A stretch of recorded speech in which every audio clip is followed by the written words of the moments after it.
संसार में जब कोई पराया या अनजान व्यक्ति हमारा अपमान करता है तो हमें उतना दुख नहीं होता, हम उसकी बातों को कुछ ही समय में भूल जाते हैं।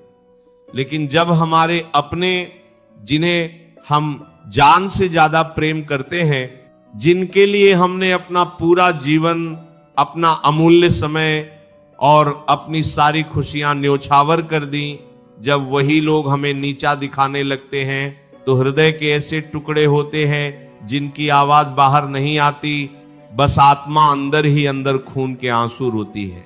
इंसान भीतर से पूरी तरह टूट जाता है। भरी सभा में, परिवार के बीच या किसी समारोह में जब आपके अपने ही आपकी दरिद्रता का, आपकी असफलता का या आपके सीधेपन का उपहास उड़ाते हैं तो ऐसा प्रतीत होता है जैसे किसी ने सीने में गर्म शूल उतार दिया हो।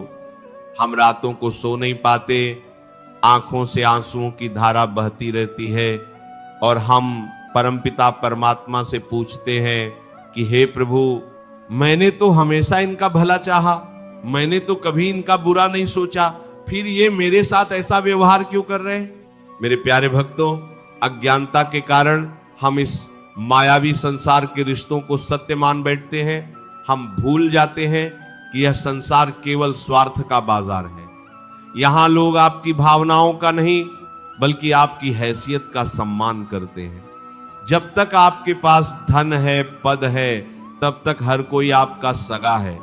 लेकिन जैसे ही आप कमजोर पड़ते हैं तो सबसे पहले आपके अपने ही आपको कुचलने का प्रयास करते हैं।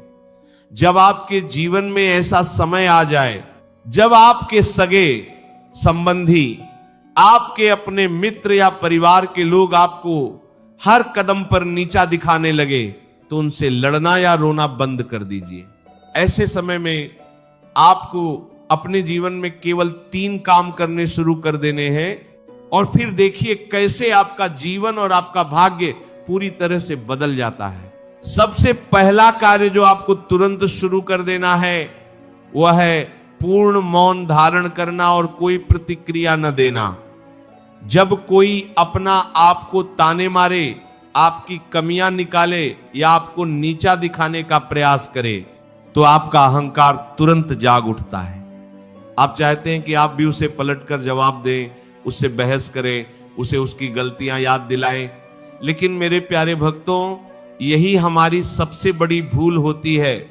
जो व्यक्ति आपको नीचा दिखा रहा है वह आपकी कोई सफाई या तर्क सुनने के लिए नहीं बोल रहा है। उसका मुख्य उद्देश्य ही आपको क्रोधित करना, आपको मानसिक रूप से तोड़ना और आपकी शांति को छीनना है। जब आप पलटकर जवाब देते हैं तो आप उसी के स्तर पर गिर जाते हैं और अपना मानसिक संतुलन खो बैठते हैं। इसीलिए मौन को अपना सबसे बड़ा अस्त्र बना लीजिए। जब कीचड़ में पत्थर फेंका जाता है तो कीचड़ हमारे ही वस्त्रों को गंदा करता है। जो इंसान द्वेष और ईर्ष्या से भरा है वह कीचड़ के समान है। उसके सामने चुप रह जाना कोई कायरता नहीं है बल्कि यह बहुत बड़ा आत्मबल है। जब आप किसी के तीखे तानों के सामने बिल्कुल शांत रहते हैं, आपके चेहरे पर एक हल्की सी मुस्कुराहट रहती है तो सामने वाला व्यक्ति अंदर ही अंदर जलने लगता है। वह सोचता है कि मेरे इतने कठोर वचनों का इस पर कोई प्रभाव क्यों नहीं पड़ रहा। आपका मौन उसके अहंकार को तोड़ देता है। हमारे संतों ने कहा है कि जब आप अपमान का घूंट पीकर चुप रह जाते हैं तो उस अपमान का सारा हिसाब भगवान अपने हाथों में ले लेते हैं। जो इंसान आपके साथ अन्याय कर रहा है उसे दंड देने का कार्य अब साक्षात ईश्वर का हो जाता है। इसलिए अपनी ऊर्जा को व्यर्थ की बहस में नष्ट मत कीजिए। अपने होठों को बंद रखिए और अपने मन को शांत रखिए। इसके बाद दूसरा कार्य जो आपको ऐसे कठिन समय में करना है वह है अपने अपमान की अग्नि को अपने लक्ष्य और स्वयं के निर्माण में लगा देना। जब अपने लोग नीचा दिखाते हैं तो इंसान अक्सर घोर निराशा में डूब जाता है। वो सोचना शुरू कर देता है कि शायद मैं ही बुरा हूं, शायद मेरे अंदर ही कोई कमी है। वो खुद को कोसने लगता है और अपनी बची खुची शक्ति भी खो देता है। प्यारे भक्तों, इस अपमान को अपनी कमजोरी मत बनने दो, इसे अपनी सबसे बड़ी शक्ति बनाओ। जब लोहे को भट्टी में तपाया जाता है और उस पर हथौड़े की चोट मारी जाती है तो वह टूटता नहीं है, बल्कि एक मजबूत और धारदार शस्त्र का रूप ले लेता है। आपके अपनों द्वारा दिए गए ताने और अपमान उसी हथौड़े की चोट के समान है। इसे भगवान का आशीर्वाद समझो। अगर वे आपको नीचा नहीं दिखाते, अगर वे आपका अपमान नहीं करते, तो आपके भीतर सोया हुआ सामर्थ्य कभी जागृत ही नहीं होता।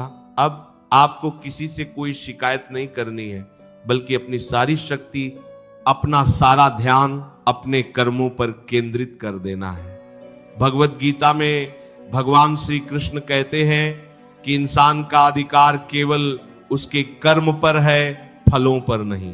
दुनिया क्या कह रही है, रिश्तेदार क्या ताने रहे हैं, उन सब बातों से अपना ध्यान हटा लो और पूरी ईमानदारी से अपने जीवन को संवारने में लग जाओ।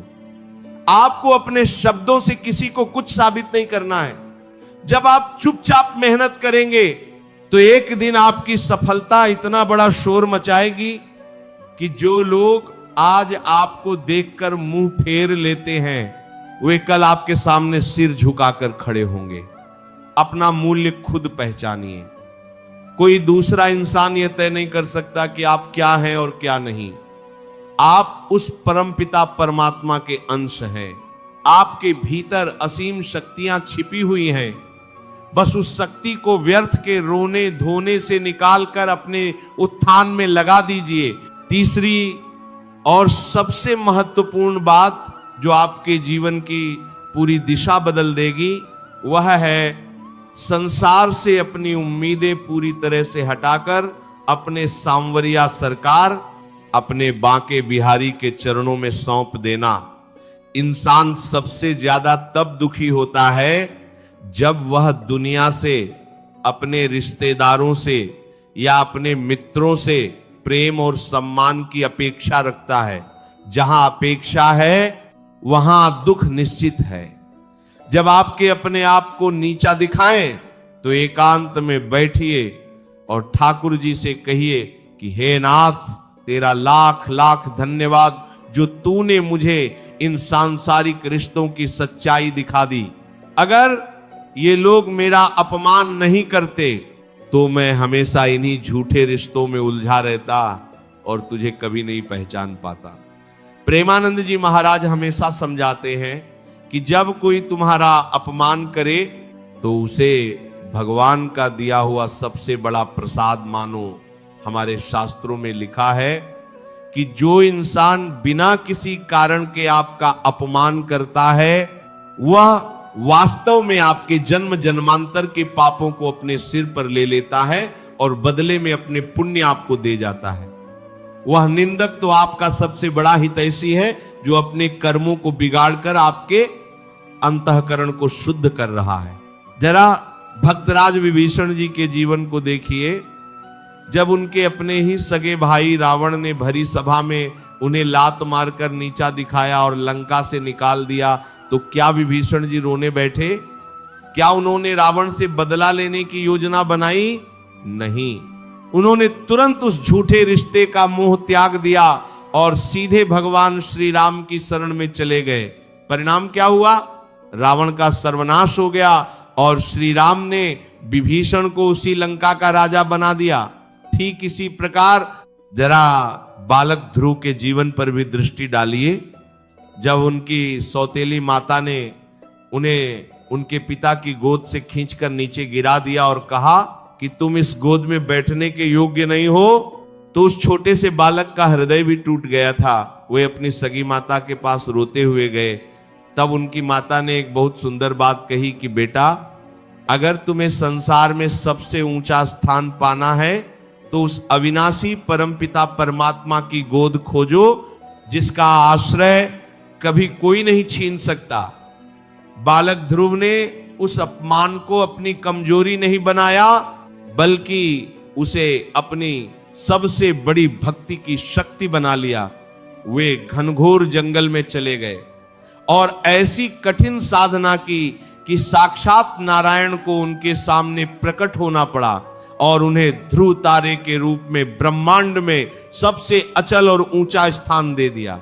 मेरे प्यारे भक्तों, इस बात को गहराई से समझो कि जब आपका समय खराब होता है तो हर कोई परीक्षा लेने लगता है, लेकिन जो भक्त अडिग रहकर अपने प्रभु के चरणों को पकड़े रहता है उसे कभी हार का सामना नहीं करना पड़ता। ये जो अपमान आपको आज मिल रहा है वह वास्तव में आपके अहंकार की सफाई है। भगवान आपके मन को बिल्कुल कोमल और शुद्ध बनाना चाहते हैं ताकि वे स्वयं वहां आकर बैठ सके। जब तक आपके भीतर सांसारिक मान सम्मान की इच्छा रहेगी तब तक आप दुखी होते रहेंगे। जिस दिन आप यह समझ जाएंगे कि केवल ठाकुर जी का प्रेम ही सत्य है और बाकी सब भ्रम है, उस दिन से दुनिया के ताने आपके कानों तक तो पहुंचेंगे लेकिन आपके हृदय को दुखा नहीं पाएंगे। यही नियम आज भी लागू होता है। जब संसार आपको ठुकरा दे, जब आपके अपने आप को नीचा दिखाएं, तो समझ लेना कि अब साक्षात भगवान आपको अपनी शरण में बुला रहे हैं। इस सुनहरे अवसर को हाथ से मत जाने दो। निरंतर अपने मुख पर राधे राधे, हरे कृष्ण, सीता राम का जाप रखो। जब आप नाम जप करते हैं तो आपके चारों ओर एक ऐसा ईश्वरीय सुरक्षा चक्र बन जाता है जिसे दुनिया की कोई भी नकारात्मक शक्ति भेद नहीं